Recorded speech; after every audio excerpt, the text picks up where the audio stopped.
도대체 가짜뉴스가 뭐야? 우리 이한이부터 시작하겠습니다.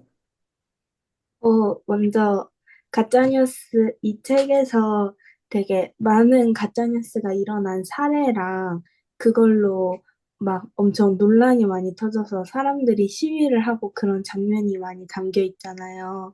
그러면 가짜뉴스를 퍼뜨리는 사람들은 어떤 생각으로 그렇게 사람들한테 잘못된 정보를 어, 가짜뉴스를 방지하고 그게 더 커지지 않기 위해서 만들어야 할 여러분들의 생각이 궁금합니다. 먼저 하경이부터. 일단은 그 가짜 뉴스를 퍼뜨리는 사람들은 그것으로 인해 어떠한 이익을 얻으려고 하는 거라고 생각을 했어요. 왜냐면 사실 가짜 뉴스를 굳이 약간 의도적으로 만든다는 것은 그걸로 인해 자신이 얻을 수 있는 이익이나 뭔가 그것으로 만들 나갈 사회 분위기가 뭔가 자신의 이념이나 또는 그런 것에 도움이 된다거나 그런 이유 등으로 가짜 뉴스를 만든다고 생각을 했습니다. 그래서 또 가짜 뉴스가 더욱 커지지 않게 방지하는 방법은 여러 가지가 있겠지만 일단 첫 번째는 조금은 어 약간 의심할 수 있는 사람이 돼야 된다고 생각을 했어요. 왜냐면 요즘 보면은 소셜 미디어나 다른 데서 정보를 얻어도 그 정보를 확인하려는 과정을 거치기보다 그냥 그 곧대로 받아들이려는 경우도 많은데 그런 것보다는 진짜 이 정보가 맞는지 또 가짜 뉴스에서 그 중에서 맞는 사실은 무엇인지를 걸러내려고 하는 모습이 더욱 더 시간이 갈수록 중요해질 것 같다는 생각을 했어요. 저도 가짜뉴스가 그 사람들이 믿고 말고에 따라서 더 자극적인 그 소재를 가지고 있을수록 사람들은 더 정말 이 사람이 이렇게 했대 이러면서 점점 그 소문이 진실인지 거짓인지에 따르지 않고 커지게 되잖아요. 그래서 나중에 그게 사실 가짜였대, 그 사람은 그런 적이 없대 라고 말을 해도 사람들은 이미 그 자극적이고 그 사람을 비판하는 내용에 다시 바뀐 내용을 안 바뀌게 이해하는 것을 보면서 가짜뉴스를 퍼뜨리는 사람들은 뭔가 그 사이트를 이용해서 이익을 본다거나 아니면 그 사람들을 더 믿게 하려고 계속 자극적인 내용으로 속이는 것 같은데 먼저 저는 가짜뉴스를 믿지 않기 위해서 그 뉴스나 그 기사에 대해 출처를 한 번 더 확인하고 이게 정말 약간 우리가 아는 그런 믿을 만한 신문사나 그런 곳의 뉴스인지도 확인해야 되고 어, 그냥 요즘은 또 딥페이크 같은 그런 것도 심해서 막 합성이 되고 그러면서 인터넷이나 SNS에 엄청 떠다니잖아요. 그런 걸 보면서 더욱 더 조심해야 될 것 같다고 생각합니다. 네, 이한이가 아주 이 책에서 중요하고 커다란 주제를 두 개를 그냥 꽝꽝하고 던져 한 번에 그냥 두 개를 폭탄 두 개를 터뜨려가지고 자, 그 이야기부터 그러면 우리가 좀 살펴보고 나서 이제 또 확연히 진행하도록 하겠습니다. 먼저 가짜뉴스하고 그냥 오보와 가짜뉴스의 차이가 여기 지금 나와 있는데 책 81쪽입니다.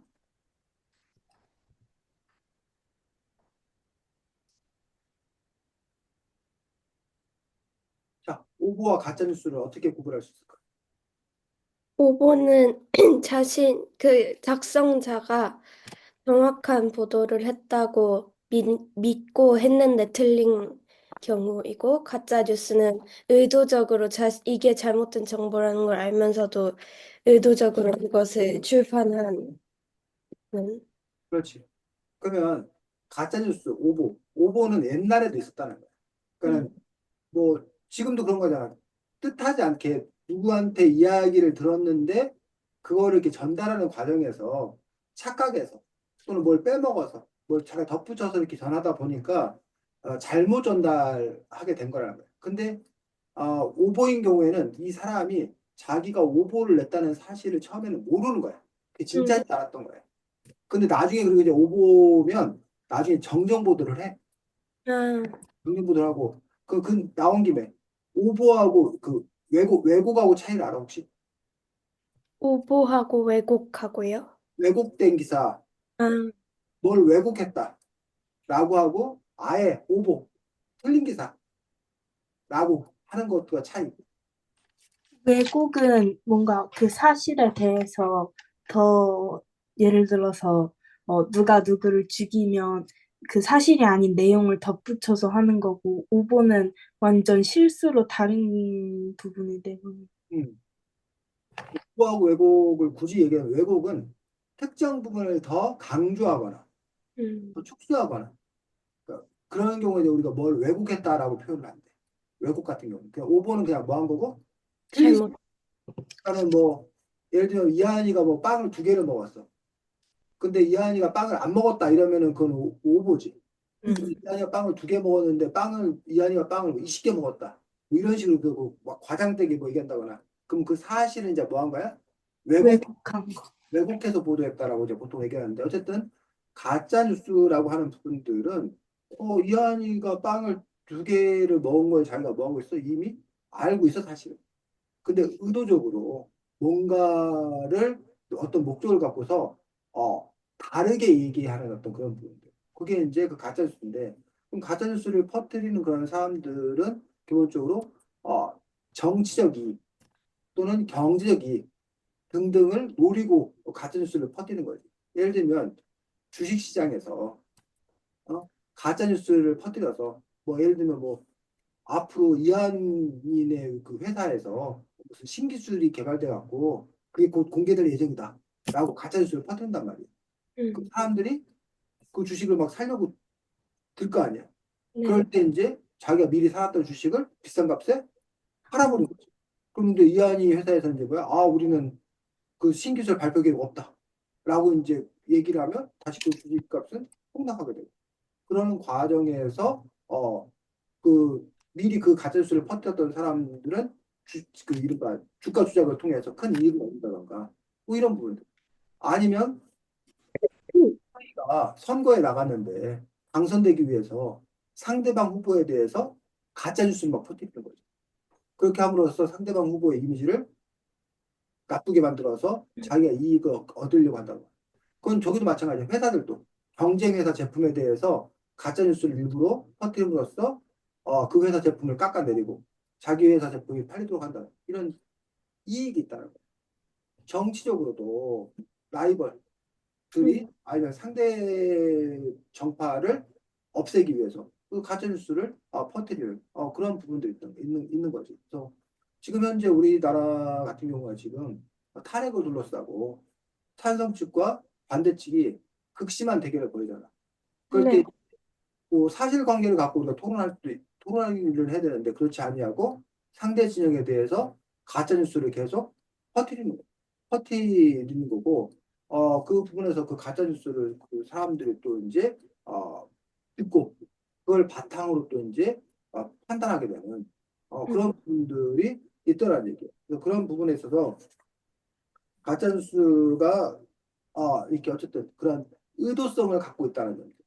근데 음, 가짜뉴스가 그 이전에는 별로 있긴 했으나 뭐 아주 막 그 사회적인 이슈가 되거나 심각하거나 그러지 않았다는 얘기예요. 근데 왜 가짜뉴스가 이렇게 뭐 이렇게 책까지 나와가지고 할 정도로. 근데 요즘에 이제 막 미디어 리터러시라고 그러는데 미디어 리터러시 교육이 강조될 만큼 왜 가짜뉴스가 이렇게 사회 문제화 되는 거야. 그전에도 이렇게 정치적 라이벌이라든가 경제이기라든가 그거 분명히 있었거든, 과거에도. 근데 왜 과거에는 그렇게 문제되지 않았던 것들이 지금 이렇게 문제되는 거야? 그 이유, 그 과거에 비해 사람들이 사용하는 매체가 소셜 미디어로 변하면서 가짜 뉴스가 더 빠르고 쉽게 퍼뜨려 나갈 수 있게 됐어요. 그렇지.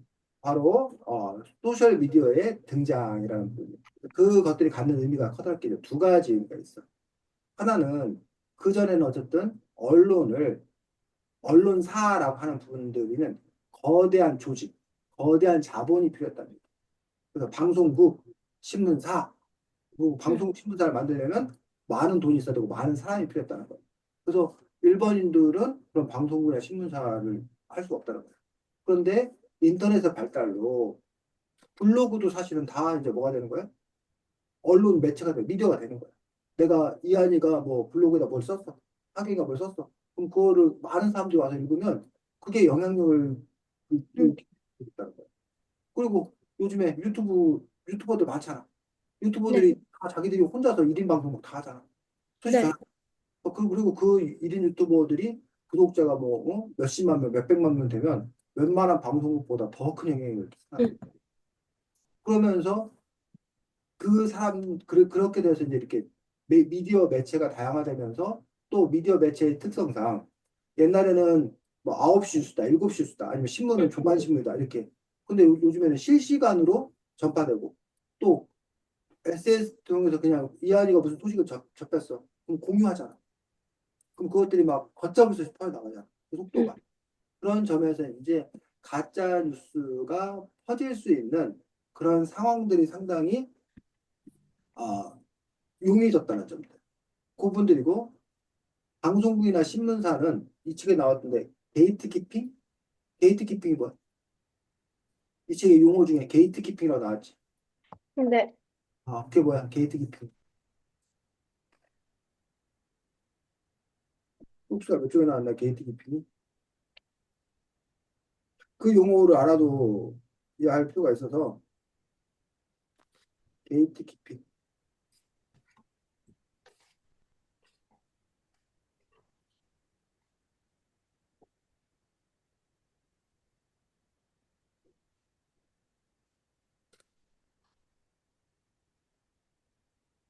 자, 게이트키핑은 찾으면 얘기하기로 하고 그 전에 클릭베이트는 기억나? 네. 클릭베이트는 뭐야? 클릭하도록 만드는 거. 아, 그렇지. 47쪽에 클릭베이트라고 하는데 이 부분도 사실은 좀 달라진 부분들이. 가짜뉴스가 퍼질 수 있는 그 요인들 중에 하나인 어떤 그런 부분들인데, 클릭을 유도하는 어떤 그런 부분들. 즉, 아, 그럼 왜 그 사람들은 클릭을 유도하는 거야? 광고를 얻어서 그러니까 돈, 예전에 그 방송국이나 신문사의 중요한 수입원이라고 하는 부분들이 뭐 신문에 대한 대금을 받거나 뭐 시청률을 받거나 뭐 이런 부분들, 물론 이제 광고도 실리지만, 근데 요즘에 이제 인터넷 같은 경우에 인터넷 신문 뭐 이런 뭐 블로그 뭐 이런 같은 경우에 조회수가 높으면 거기에 붙어 있는 광고를 볼 가능성이 크고, 그래서 자기들이 돈 받을 가능성이 크기 때문에 이른바 클릭을 유도를 해야 되고, 또 클릭을 유도하기 위해서 가짜 뉴스 이런 부분들을 내세우는 부분들이기 때문에 요거 역시 이제 클릭베이트라는 어떤 그러한 시스템 역시 그 가짜 뉴스를 더 양산하는데 뭐 중요한 부분은 아니지만 어쨌든 일조하는 그런 부분들을 볼 수가 있습니다. 그리고 아까 게이트 키핑은 어디 나왔나?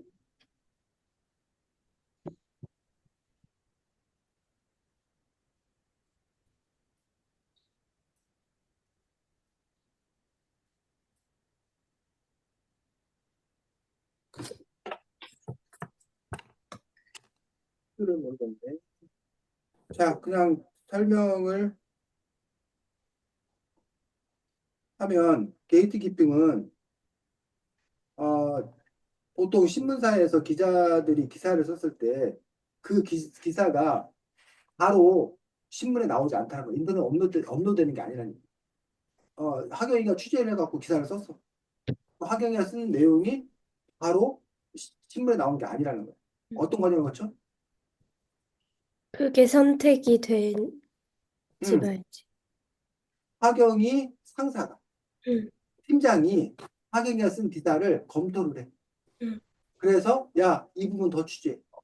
야, 이 부분은 좀 말이 안 되는 거 아니야? 뭐 음, 이거는 좀 이렇게 뭐 반론권을 보장해야 되는 거 아니야? 음, 라고 체크해 준단 말이야.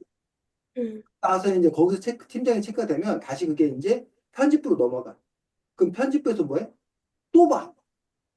그런 식으로 몇 단계를 거쳐서 그래서 마침내 기사가 실린다는 얘기야. 그러면 중간에 그 기사가 혹시 잘못된 건 없는지, 음, 그거를 검토할 시간을 갖는 거예요. 그런데 아까 말했듯이 이런 신문사나 방송 같은 그런 거대 조직이 아닌 경우에 1인 방송국 같은 경우에 그냥 뭐 하자는 거야? 자기가 그냥 쓰 바로 자기 네, 올. 그러니까 데이트 키핑 할 시간이 없어요. 그러다 보니까 아무래도 가짜뉴스인지 아닌지를 확인할 그러한 어떤 그 안전장치가 떨어지는 게 시스템적으로. 음, 그리고 거기다 플러스 언론사들이 이른바 속보 경쟁. 아, 속보 경쟁이 아주 중요해요. 아까 클릭베이트 연결되는 거예요. 단독, 최초 이런 거를 걸고 자기가 내세워야 사람들이 그걸 보고 클릭을 할 거란 말이에요. 그렇게 됐을 경우에 속보, 빨리 그거를 보도해야 되기 때문에 어떻게 돼? 확인할 시간이 없는 거랍니다. 그래요. 기자들 같은 경우는 늘 이렇게 그 크로스 체크한다고 그러거든. 음, 이한이한테 뭘 얘기를 들었어. 그러면 그 이한이 때문에 얘기를 듣고 바로 그 기사를 쓰는데 그러면 안 된다는 거야. 왜? 확인해야 돼. 나한테 말이 사실이라는 보장이 없다는 거야. 그런 점에서 상대방이 선생님이 한때 오마이뉴스라는 그런 그 언론사가 있어. 그 뭐 누구나 다 신문기자 될 수 있다고 쌤이 기본소득 캠페인 하면서 기본소득 관련해서 뭘 이렇게 기사를 써 기자들한테 뭘 보도자료라고 이것 좀 보도해 주세요라고 해도 안 써주는 거야. 그리고 답답해갖고 그럼 내가 써. 그리고 이제 그 오마이뉴스라는 신문이 있어서 거기 이제 쌤이 기자를 시민 기자를 한 거야. 음, 그리고 이제 어떤 청소년이 이렇게 그 청소년 활동을 열심히 막 하는 거야. 청소년들 상대로 너무 기특한 거야. 이 친구의 이야기를 내가 세상사한테 좀 알려야겠다고 해서 그 친구를 만나갖고 인터뷰하고 열심히 기사를 작성해갖고 올렸어. 근데 기사 채택이 안 되는 거야. 안 내보내주는 거야. 내가 뭐가 문제냐? 그랬더니 어떻게 걔 말만 듣고서 기사를 쓰는 얘기야. 걔를 믿지. 어떻게 저기 하냐고. 걔가 뭐 거짓말 했겠냐고. 그런데 신문사 기자들이라면 그 사람이 뭐 했을 수 있다고 생각하는 거야? 거짓말했을 수. 거짓말 할 수 있다고 생각해야 된다는 거야. 의심하라는, 뭐 그런, 믿지 말라는 그런 얘기가 아니라 그만큼 뭐야? 확인이 필요하다는 거야. 그래서 그 친구에 대해서 담임쌤이나 관련된 어른들이나 그래서 이 친구의 그런 활동이 진짜인지 아닌지를 크로스 체크 하는 그런 단계를 거쳐서 다시 선생님이 이제 그 확인해갖고 기사를 다시 썼어. 그러니까 이제 그 다음에서야 그게 이제 채택이 돼서 보도가 되는 거야. 그러니까 음, 이게 선생님이 만약 혼자 1인 미디어였다라면 블로그나 이런 데 썼다라면 그냥 그 얘기 그 친구 얘기 듣고 그냥 뭐야 바로 올려버렸겠지. 근데 거기에 위에 이제 그런 편집부나 이런 팀이 있었기 때문에 그 팀에서 선생님 기사를 읽어보고 나서 그런 검토하는 그런 작업을 한다. 음, 그런 게이트 키핑이라는 그런 작업들이 필요한 건데 그런 게이트 키핑이 제대로 잘 이루어지지 않으면 그러면서 이제 가짜 뉴스가 퍼지게 되는 또 그러한 문제점들이 있는 것들을 볼 수가 있습니다. 그 다음에 하나 더 얘기를 하면 요즘에 가짜 뉴스가 정말 이제 큰 문제인 것들은 옛날과는 상황이 아예 달라졌어. 음, 옛날과는 상황이 아예 달라져서 여기에 보면 두 가지가 나오는 하나는 탈진실이라는 게 나오고 또 하나는 대안적 진실이라는 어, 용어가 나옵니다. 그래서 그 용어를 자기가 정확하게 이해할 그런 필요도 있는데 탈진실 또는 대안적 진실, 대안적 사실 이게 뭐야? 일단 탈진실은 그 책으로 치면 74쪽부터 77쪽 사이에 그 내용이 나와 있습니다.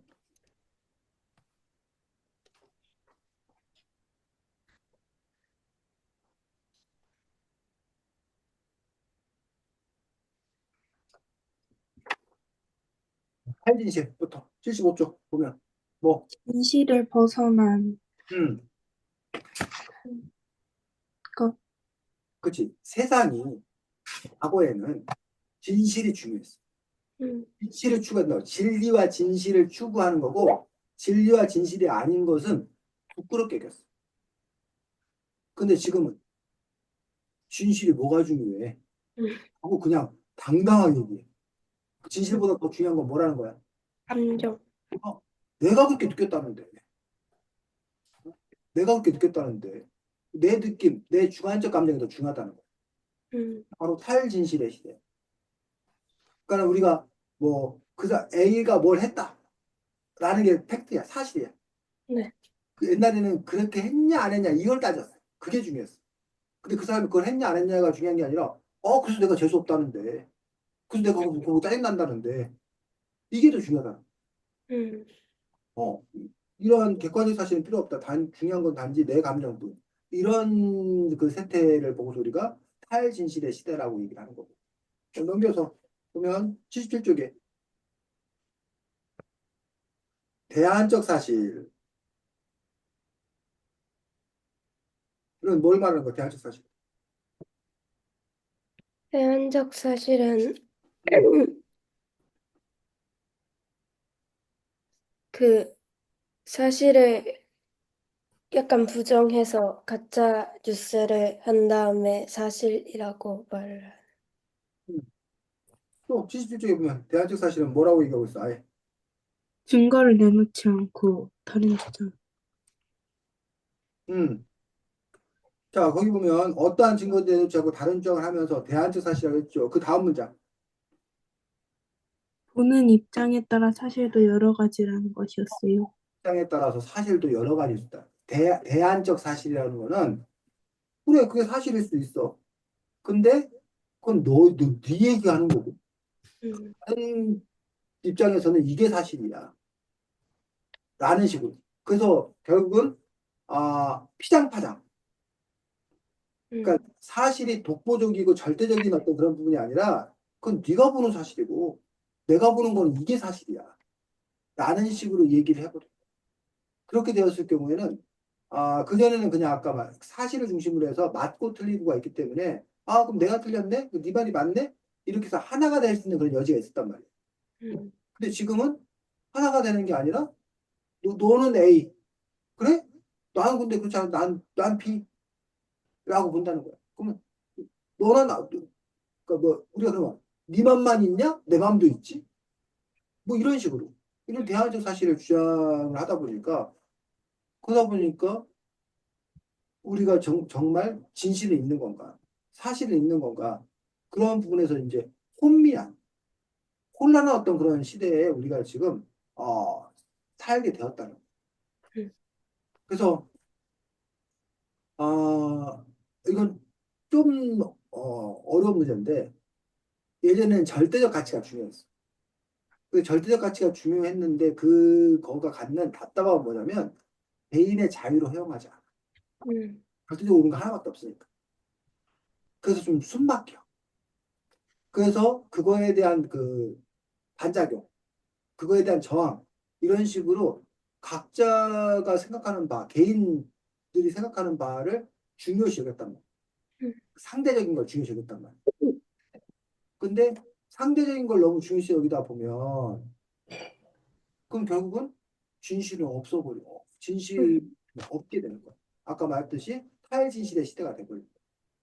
그러면, 근데 우리가 살다 보면 옳고 그름을 따져야 될 때가 있잖아. 뭐 뭘 해야 될 때가 있잖아. 근데 너나 나나 다르게 보는 거야. 아, 이 문제를 도대체 어떻게 해결을 할 거냐라는 거예요. 그래서 어떤 우리가 그런 혼란한, 혼미한 어떤 그런 시대에 살고 있어요. 음, 아까 선생님 말했듯이 절대적 진실이 있으면 명확해. 하지만 답답해. 절대적 진실을 인정하지 않고 상대적 주관적 진실을 인정하면 자유로워. 음, 하지만 혼란스러워. 그러니까 그 부분에서 우리는 과연 뭐 어떤 스텝을 밟아가야 되느냐라는 부분에 대한 고민들을 가질 수밖에 없다. 네. 자, 그래서 아까 이한이가 말했던 부분들에서 왜 가짜 뉴스가 생기는 건가, 퍼지는 건가라는 부분들에 대해서 지금 이유란 어떤 그 구조적인 어떤 그런 부분의 변화의 어떤 그런 부분이라던가 아니면 그런 목적 이런 부분들 우리가 살펴봤고 또 하나 이한이가 이제 그러면 가짜 뉴스를 막기 위해서 그럼 우리가 뭐 어떻게 되는 건가라는 부분에 대해서 이 책에서 이제 그걸 막기 위한 몇 가지 방법들 이런 부분들에 대해서 이야기하고 있는 볼 수가 있는데 책에서 보면 6장 가짜뉴스와의 전쟁 부분과 7장 부분이 바로 그 가짜뉴스에 대한 대책이 나오는데 정치가 하는 일이라고 해서 정치권에서는 결국은 어, 어떤 조치를 취했다는 거야? 여기 172, 173쪽 이쪽 보니까 벌금이나 그런 정책, 뭐에 대해서 가짜뉴스, 허위 조작 정보. 근데 가짜뉴스가 이게 두 가지야. 하나가 가짜뉴스를 생산하는 사람을 처벌하는 게 있어. 음, 근데 지금 여기 책에 나온 건 가짜뉴스를 생산하는 사람을 처벌하는 것도 물론 중요하지만 뭐도 또 정부가 처벌한다는 거야. 어? 이해하니까? 그렇죠. 유포. 근데 그 유포의 책임을 누구한테 묻냐면 페이스북, 네이버 이러한 그 소셜 업체의 책임을 묻겠다는 거. 왜? 왜? 확인, 어, 소셜미디어에 대해서 확인되지 않고 정보가. 그러니까 가짜 뉴스를 소셜 미디어가 걸러내라는 거야. 음, 그리고 그거에 대해서 너희들이 엄격하게 그 처벌. 삭제를 하던가 퍼지지 못하도록 조치를 취하라는 거야. 근데 니들이 가짜 뉴스인데 그걸 가만히 놔둬가지고 엄청나게 퍼지지 않냐. 그러니까 니들 정신 차리고 똑바로 해라. 안 하면 너희들 과징금 벌금 물리겠다. 라는 거야. 음. 자, 그러면 이러한 정책을 통해서 가짜 뉴스를 막는 것들이 효과가 있을까? 첫 번째. 두 번째로는 이것이 갖는 부작용, 문제는 없을까? 어떻게 생각해? 일단 소셜미디어에서 가짜뉴스로 처벌을 받지 않기 위해서 조심을 할 거고, 그로 인해서 약간 소셜미디어를 통해서 되게 그래도 많은 정보가 다 나쁜 정보는 아니니까 오가고 있던 좋은 정보나 빠른 정보까지도 그런 소셜미디어의 장점까지도 억제할 수 있어. 이하이는 질문 한 번만 다시. 소셜 미디어에게 정부가 책임을 묻는다고. 너네 왜 가짜 뉴스를 방치하느냐? 그러니까 너네들 가짜 뉴스가 퍼지지 않도록 너네들이 뭐 해라? 막아라. 이걸 삭제하라, 막아라. 라고 음. 하는 그런 부분들에 대해서 그것이 효과성이라던가 아니면 그것으로 인한 부작용은 없는지에 대해서 질문.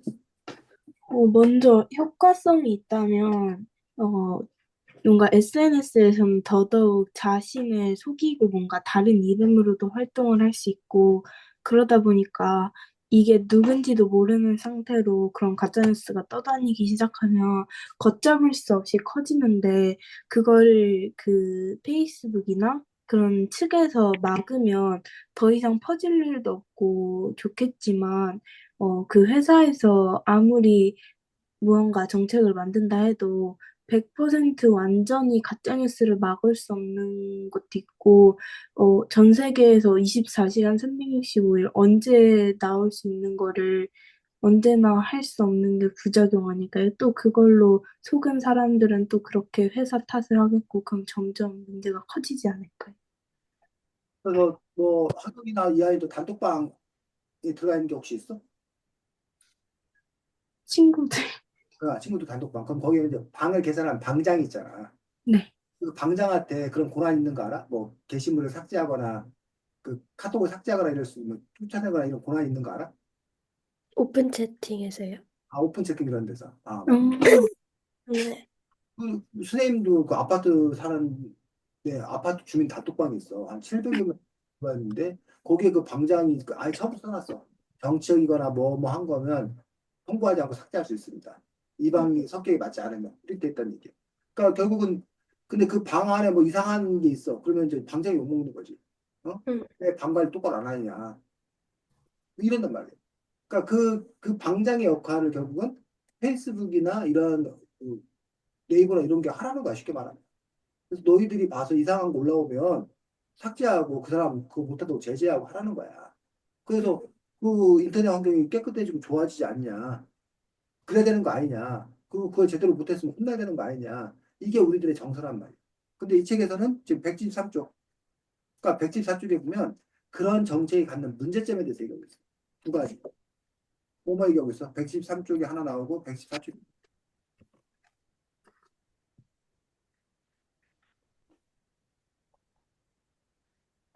소셜미디어 기업에게 음, 판사의 권한을 주었다는 걸 문제성. 이게 뭔 말이야?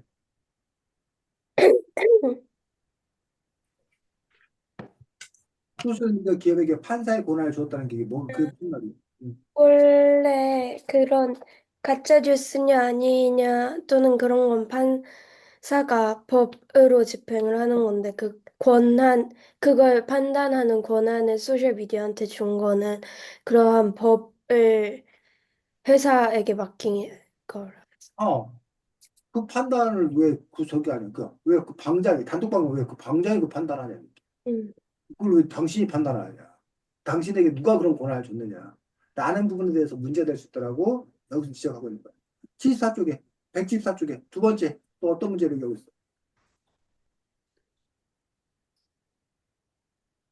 소셜미디어 기업에게 검열을 허락해 주어서 말이야. 검열, 야, 네. 뭔 말이야? 그 소셜미디어 사람 그 기업이 어떤 게시물을 응. 맞는지 안 맞는지 또는 그냥 에 따라 그냥 못하게 막을 수도 있는 거니까 어떻게 보면 과도하게 자유를 그 사용자들의 자유를 억압할 수도 있어요. 그렇지. 여기 이제 두 가지 부분을 볼 수 있는데, 아까 지금 확인했듯이 표현의 자유. 근데 나 사람들에겐 표현의 자유가 있는데, 안 돼. 그거 안 돼. 라는 식으로 하는데, 그 부분이 더 많이 이제 왜곡되면, 결국은 그 기업 마음에 안 들면, 음, 안 돼. 이래버릴 거 아니야. 그런 점에서 문제가 되고, 두 번째로는 이게 되는지 안 되는지를 보려면, 그 기업이 일일이 쉽게 말하면 뭐 하는 거야? 읽어봐야 되는 거 아니야. 아, 읽어보는 것 자체가 법률이라는 거야. 그러니까 과연 그렇게 해야 되는 건가라고 하는 부분이죠. 그래서 우리의 언론의 자유의 역사는 검열로부터의 자유거든, 사실은. 옛날에는 신문사 이런 데 보면 국가기관에서 나와가지고 신문 내기 전에 국가기관에서 읽어봐. 그래서 이거 뭐해? 보도해도 된다. 이거 보도하면 안 된다.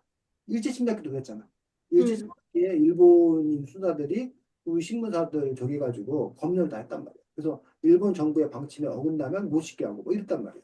근데 그런 고난을 우리 스스로가 이제 뭐 하는 거야? 이런 기업에게 주는 거란 얘기야. 음, 지금까지는 오히려 표현의 자유를 찾기 위해서 뭐 했는데? 싸웠는데. 이제는 표현의 자유를 찾기 위해서 싸우는 게 아니라 오히려 우리 표현의 자유를 뭐 해라? 제한해달라. 라고 오히려 얘기를 하는 거잖아.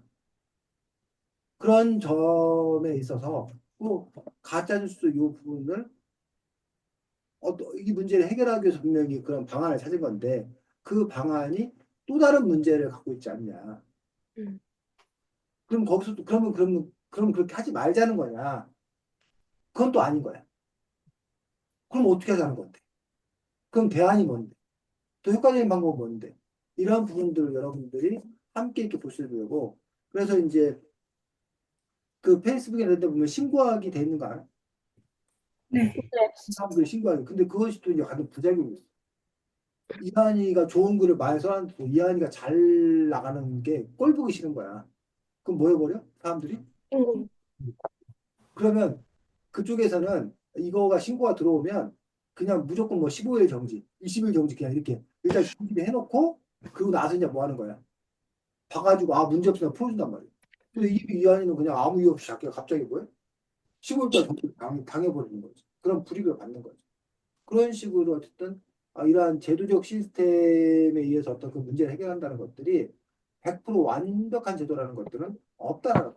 그것들을 어떻게 운영을 해 나갈 것인가. 그리고 이것들에 대한 근본적인 그 문제 해결들을 어떻게 해 나갈 것인 건가라는 부분들에 대한 고민들은 여전히 있을 수밖에 없다고 봅니다.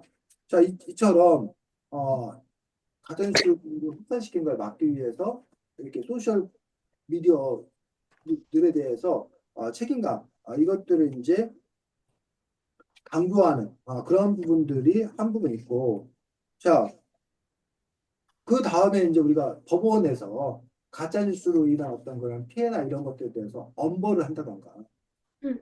그런 조치를 취하게 된다면 아무래도 그것들이 사회적 경종이 되어가지고 가짜뉴스를 올리고 이런 것들에 대해서 사람들이 부담감을 느끼고 그거에 대한 어떤 정화 작업들 이런 것들이 또 이렇게 있을 수밖에 없는 것도 볼 수가 있고 언론사 입장에서는 어쨌든 언론사들이 신속 그 팩트 체크 정확한 보도를 해야 그래야 사람들이 아까 여러분들이 출처를 확인해서 뭘 한다고 했는데 그런 기준점이 있으면 이게 가짜뉴스인지 아닌지가 명확하게 판별이 되고 그러면 사람들이 조금 더 가짜뉴스가 아닌 제대로 된 뉴스를 소비할 수 있을 거야.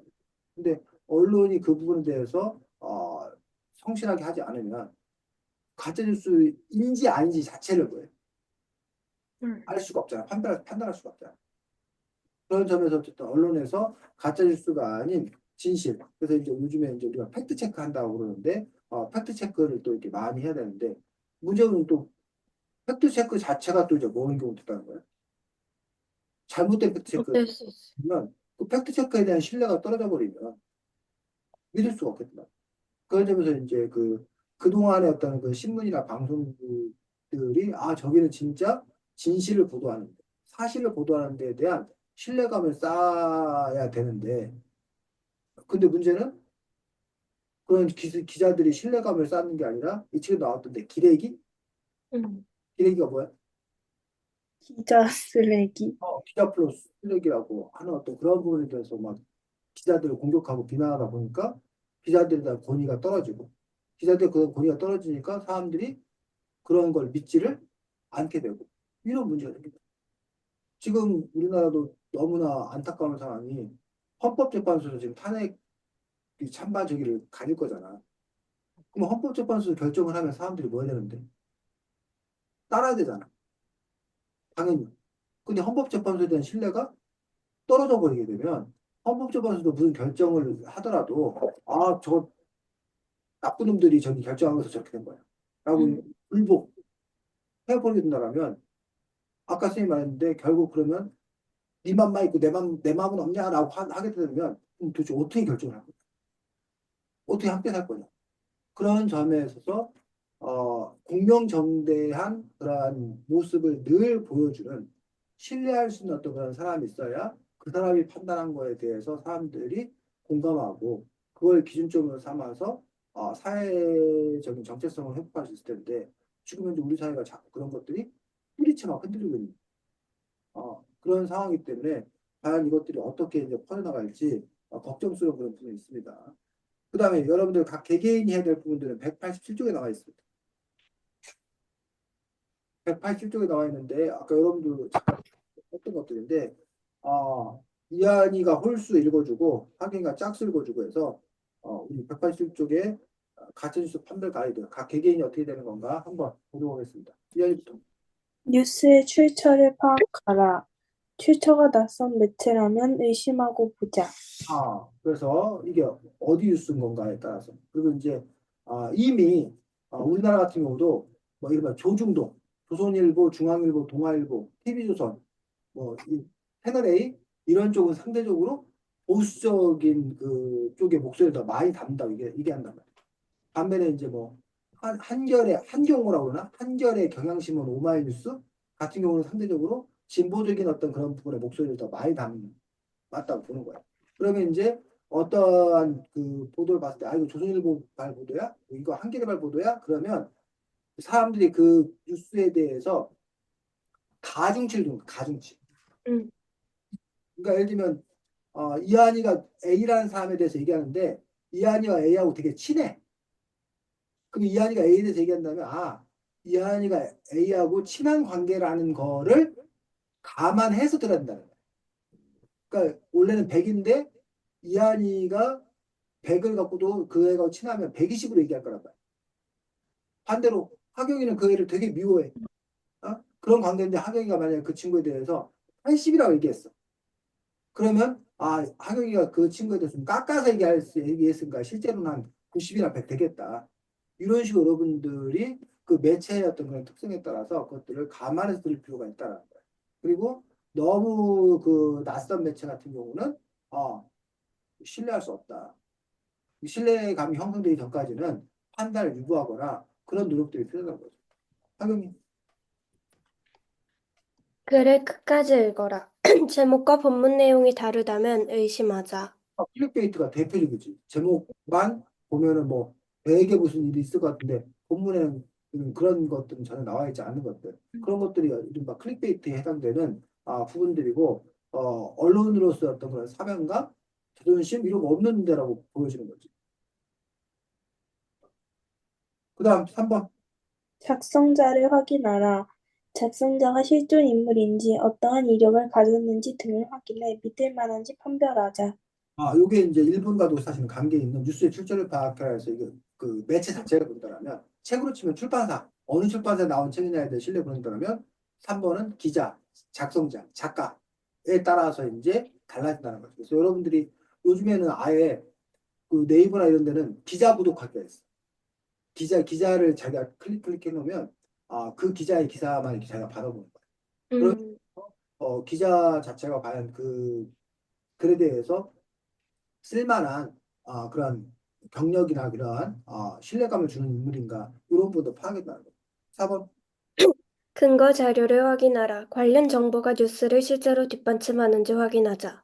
근거 자료가 있는지도 봐야 되고 근데 그 근거 자료가 과연 진짜 뉴스와 관련성을 갖고 있는지도 봐야 된다는 거예요. 5번 작성 날짜를 확인하라. 오래된 뉴스를 재탕 또는 가공한 건 아닌지 확인하자. 작성 날짜를 확인하라고 해서 여러분들이 그 옛날 걸 다시 그냥 마치 현재인 것처럼 이렇게 한다던가 그런 건 아닌지 해서 그 날짜도 늘 이제 확인해야지만이 뉴스의 가치를 제대로 잘 판단할 수 있다는 거야. 그다음 6번 풍자인지 확인하라. 뉴스가 너무 이상하면 풍자성 그릴 수 있다. 우리나라 말은 반의법도 있고 잘났네 잘났어 그러면 와 나 잘났대가 아니라 비꼬는 건데 그걸 그대로 액면 그대로 봐야 된다던가 풍자인지 확인하라고 하는 그런 부분에서 어떤 사람이 그걸 조롱하는 건데 그걸 진짜로 이렇게 봤다던가 그런 거에 따라서 이제 오해가 될 수 있는 부분이 있다는 겁니다. 7번 자신의 선입견을 점검하라. 자신의 믿음이 판단에 영향을 미치지 않았는지 살피자. 선호해 뭐해 싫어해 그러면 그거에 입각해서 그걸 자꾸 그걸 바라보겠다. 그런 점에서 역시 자기 자신이 100을 100이라고 보고 있는 건가 나는 100인데 내가 좋아하는 쪽이면 120, 150으로 보려고 하는 건 아닌 건가라는 부분에서 나 자신의 상태를 점검하는 건 필요합니다. 8번 전문가에게 물어보라. 관련 분야 전문가들이 어떤 입장인지 확인하자. 전문가에게 물어봤을 때 그 일들에 대해서 명확하게 제대로 잘 알 수 있다는 거예요. 그래서 요즘에 이제 우리 교육계 이슈 중에 하나가 이제 아이비 교육이라고 인터내셔널 바칼로레아 이거를 이제 우리나라에 도입하는 마냐를 갖고 논쟁들이 있어. 아니면 그 학교 이한이 학경이네는 아직 저기 할 텐데 그 뭐지 디지털 교과서 AIDT 너네 학교에 채택했어 아니면 음, 안 했어? 그 AIDT 도입 둘러싸고 논란이 있단 말이야.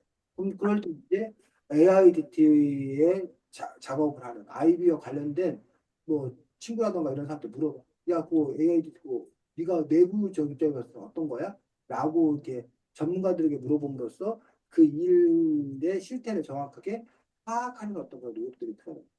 자, 그런데 이제 이 가짜뉴스 판별 가이드를 늘상 이렇게 모든 기사에 대해서 이렇게 할 수는 없어요. 그럼 어떻게 피고에서 어떻게 해요? 그리고 모든 뉴스가 다 가짜 뉴스도 아니 아니니까. 일상적으로 봐서 별 큰 문제 없는 것들은 그냥 넘어가는 거고 근데 뭔가 좀 이게 민감한 문제를 다루고 있다거나 여러분이 봐도 이건 뭔가 좀 이게 내 상식에 좀 맞지 않아. 그럴 때는 이제 이런 가짜 뉴스 판별 가이드에 따라서 정말 그것들이 맞는 건지 그렇지 않은 건지에 대해서 한번 생각해 볼 필요가 있다. 음. 최근에 그 아주 문제됐던 것들이 뭐 중국인들이 뭐 선거 이렇게 와가지고 그 사람들이 이제 뭐 미군들이 뭐 몇십 명을 잡아가지고 뭐 데려갔다. 뭐 이런 뉴스가 한참 퍼졌어. 음, 아니 그게 무슨 중국인들이 무슨 선관위에 들어온다는 것도 있고 이상하고 음, 우리나라 경찰도 있고 검사도 있는데 뭐 미군이 와서 잡아간다는 것도 그렇고 무슨 소설 속이나 나오는 영화 속에 나오는 그런 이야기였을 때 그거가 도대체 출처가 어딘지 어떤 근거를 갖고 얘기를 하는지 따져봐야지. 그랬더니 나중에 알고 봤더니 자기가 무슨 미국의 요원이라고 한국에 사는 미국의 요원인데 그 사람이 뭐 한국라고 그랬는데 나중에 알고 봤더니 그 사람은 미국에 가본 적도 없는 사람. 음. 그 사람이 그냥 그 이야기를 뭐 한 거야? 희한해. 그래서 신문 기자에게 제보하는데 그 사람이 아까 말했던 대안적 사실이야. 음, 뭐라고 하면 그게 사실인 건 중요하지 않다. 사람들이 이렇게 믿는 게 중요하다. 근데 그렇게 그 사람이 해갖고 지금 이제 재판도 받고 있거든, 심지어는. 근데도 여전히 그 뉴스를 뭐하러 그 뉴스를 진짜로 믿고 있는 사람들이 많다. 그래서 한번 이렇게 퍼지게 되면 걷잡을 수 없는데 그럼 왜 그러면 자기가 틀렸으면 바로 그 틀린 걸 인정을 해야 되는데 왜 그걸 더 오히려 진짜처럼 하느냐? 자존심 상하. 음, 가짜 뉴스를 믿었다는 거야. 자존심 상하니까 그게 가짜 뉴스면 안 되는 거야. 그러니까 이걸 사실이라고 계속 그냥 밀어붙이는 거야. 음. 그것들이 자기들에게 유리하기 때문에. 또 하나는 그러면서 뭐라고 그래? 나만 그러냐? 너네도 그래. 너네도 뭐 가질 수 있잖아. 그러니까 이건 별 문제가 아니라는 식으로 가면 돼. 그러니까 도대체 뭐 어디서부터 어떻게 해결이 될지 모르는 그런 어려운 상황에 이제 대한민국들이 빠져 있는 그런 부분을 볼 수가 있습니다. 그래서 여러분들이 결국은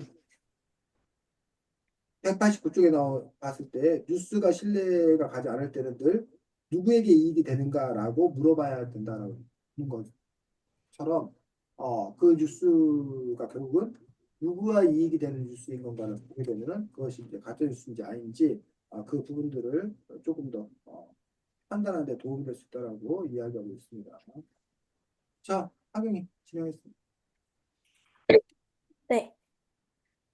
지금까지 뭔가 자신이 가짜 뉴스에 당했던 경험이나 또는 가짜 뉴스를 봤던 경험이 있는지, 이한이.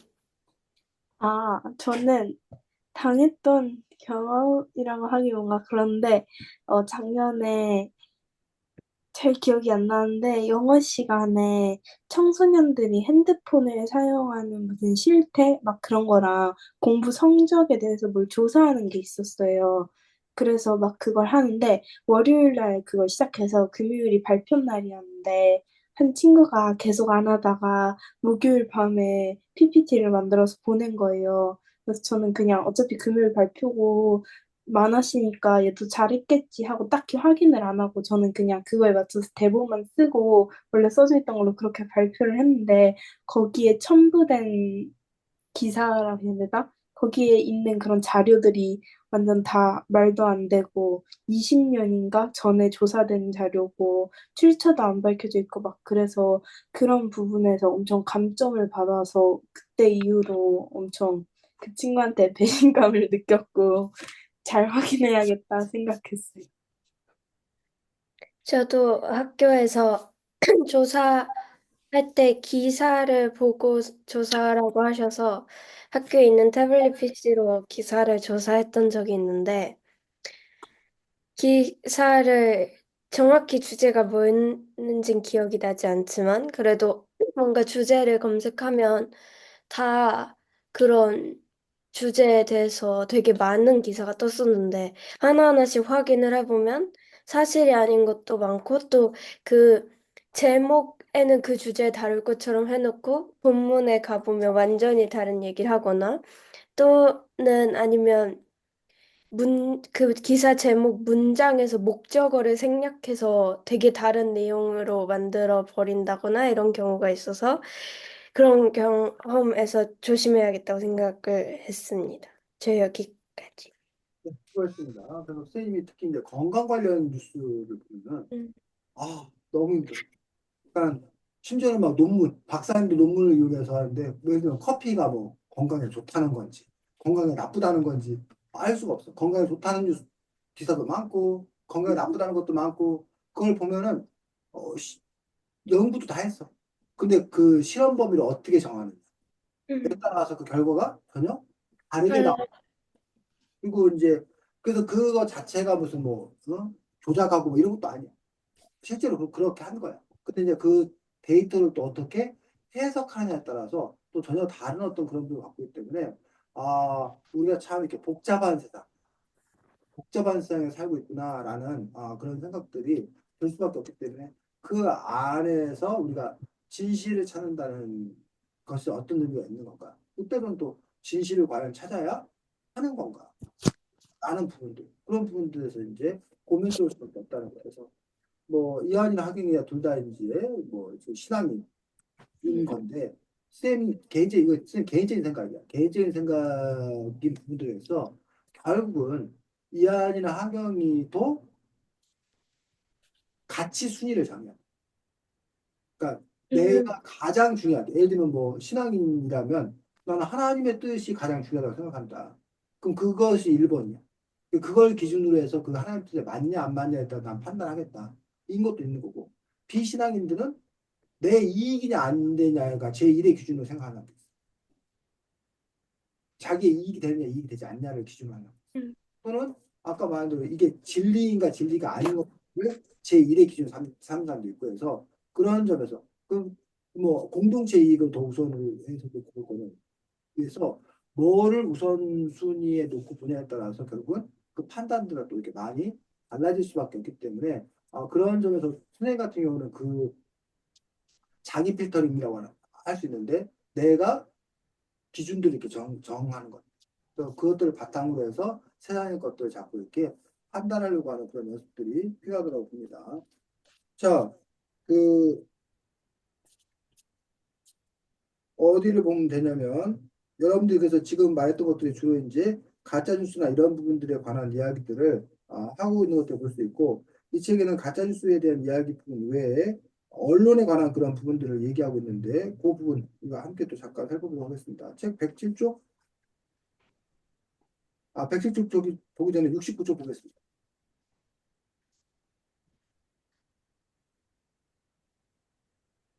자, 69쪽에 용어가 두 개 나옵니다. 뭐하고 뭐? 필터 버블이랑 에코 체인버. 필터 버블과 에코 체인버가 사실 거의 비슷한 것들인데 필터 버블, 에코 체인버가 음. 필터 버블은 그 정보가 어느 가치나 선에 따라 걸러진 것만 접하게 되어서 약간 어떻게 보면 선입견을 가지게 돼. 음, 에코 체인버는 같은 뜻을 가진 사람들끼리만 소통을 하니까 새로운 뭔가 정보나 다른 의견을 접하지 않고 똑같은 의견만 주고받게 되는. 내가 건강할 때는 주변에 아픈 사람들이 안 보여. 음, 내가 아파하고 병원에 가면 매일 아픈 사람들밖에 없어. 그러니까는 아픈 사람들은 아픈 사람께 모여 있는 거야. 건강한 사람들은 건강한 사람도 있는 거야. 그러다 보니까 세상이 그게 전부인 것처럼 생각하는 거야. 그래서 이 필터 버블이나 에코 체인버 같은 경우도 내 주변에는 다 대통령 좋아하는 사람밖에 없어. 또 그런 사람들하고 만나. 또 반대로 내 주변에는 다 대통령 싫어하는 사람밖에 없어. 그리고 상대방의 어떤 사람들에 대한 이야기를 아예 들으려고 하지를 않아. 그런 현상들을 뭐 우리가 필터 버블, 에코 체인버. 그러면서 그게 자꾸 상승 효과를 막 일으켜. 너도 그렇지, 나도 그렇지. 그러니까 비슷비슷한 사람끼리 만나는 거. 그리고 심지어는 그게 또 이렇게 정당화돼. 인생 짧다. 인생 짧은데 굳이 싫은 사람하고 뭐하러 지내? 음, 뜻안 맞는 사람하고 뭐하고 지내? 그냥 내 뜻 맞는 사람들하고 그냥 우리 으쌰으쌰 하면서 즐겁게 살기도 너무 부족한데 괜히 뜻 안 맞는 사람들하고 만나갖고 논쟁하고 뭐하고 스트레스 받고 하기 싫다. 그래서 나는 그런 사람들 다 차단한다. 안 만난다. 그리고 뜻 맞는 우리끼리 만난다. 그게 바로 필터버블이고 그게 바로 에코체인다. 그렇게 돼서는 아까도 얘기했지만 뭐야 우리가 그 내가 사는 건 문제 없어. 근데 내가 사는 그 작은 세계는 문제가 없는데 내가 작은 세계에서만 사는 게 아니잖아. 또 다른 작은 세계, 또 다른 작은 세계 모여서 큰 세계 속에 살잖아. 근데 큰 세계 속에서 우리가 어떻게 살아가야 되는 거는 함께 살아가야 되는 그런 사람들이라는 거야. 그리고 필터 버블 에코체인버 말고 우리가 필터 버블과 에코체인버를 심화시키는 게 인터넷을 심화시키는 게 바로 알고리즘. 알고리즘 뭐야?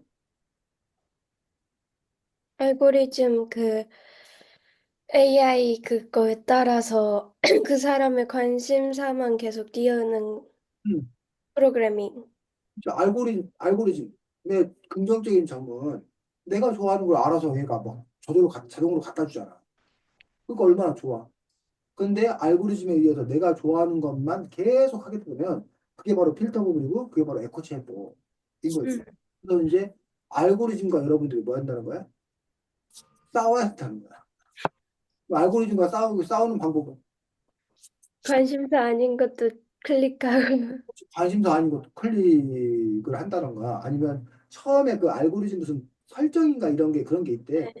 알고리즘 그런 거에 뭐내 저기를 정보를 제공할 거냐, 정보를 제공하지 않을 거냐, 뭘 남길 거냐, 쿠키를 남길 거냐, 남기지 않을 거냐, 이런 부분에서 이제 그거 부분들을 뭐 제한한다던가, 아니면 어쨌든 지금 당장은 의도적으로, 의식적으로 다른 걸 보려고 한다는 거죠. 선생님 입장에서는 다양하게 보려고 노력을 해. 근데 화가 치밀어 올라. 그 선생님과 다른 막 이렇게 얘기들이 너무 터무니없어 보이는 건데 그래서 선생님 페이스북 보면 북한을 찬양하는 사람부터 어?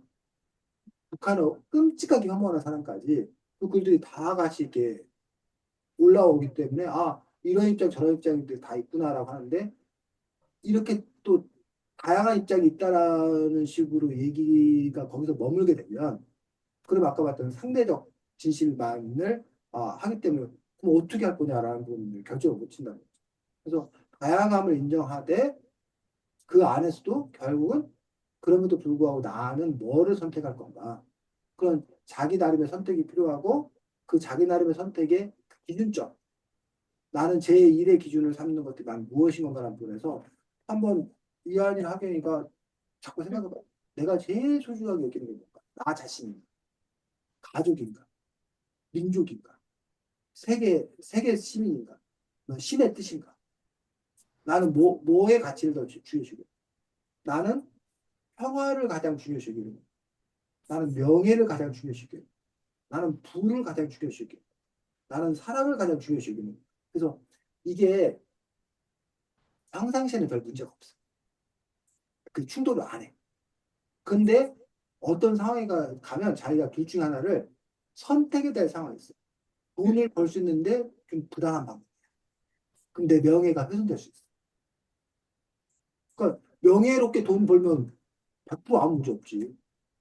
근데 내가 돈을 좀 이렇게 벌려고 하면은 사람들이 나한테 손가락질 할 것 같아. 근데도 난 돈이 더 중요해. 그럼 손가락질 감수할 수 있어. 그럼 그 사람 돈을 버는 선택을 하는 거야. 근데 나는 명예로운 게 더 중요해. 난 돈 많이 안 벌어도 돼. 그럼 그 사람은 돈 버는 일을 뭐 하는 거야? 뒤로 미루는 거야. 그런 식으로 내가 더 중요하게 생각하는 것들은 무엇인지 라는 점에서 이한이나 하경이가 끊임없이 자기를 이렇게 봐야 된다는 거야. 그 리스트 한번 적어보고. 그리고 그거는 늘 얘기하지만 고정불변은 아니야. 지금은 내가 이걸 가장 중요시 여겼는데 어떤 계기가 있어갖고 살다 보면 그 우선순위가 바뀌긴 하더라는 거야. 어쨌든 자기 스스로 내가 뭘 좋아하는지, 뭘 중요시 여기는지를 자꾸 이렇게 판단해보는 그런 노력들은 필요하다라고 생각합니다. 자, 그 다음에 아까 탈진실, 대합진실 얘기했고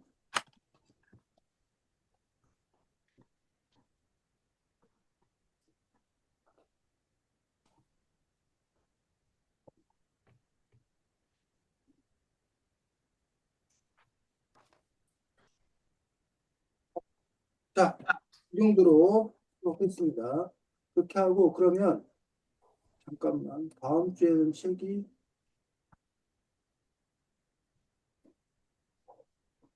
그 목록 이한이한테 선생님 보내줬지? 네. 그래, 그래. 거기 보면 되는데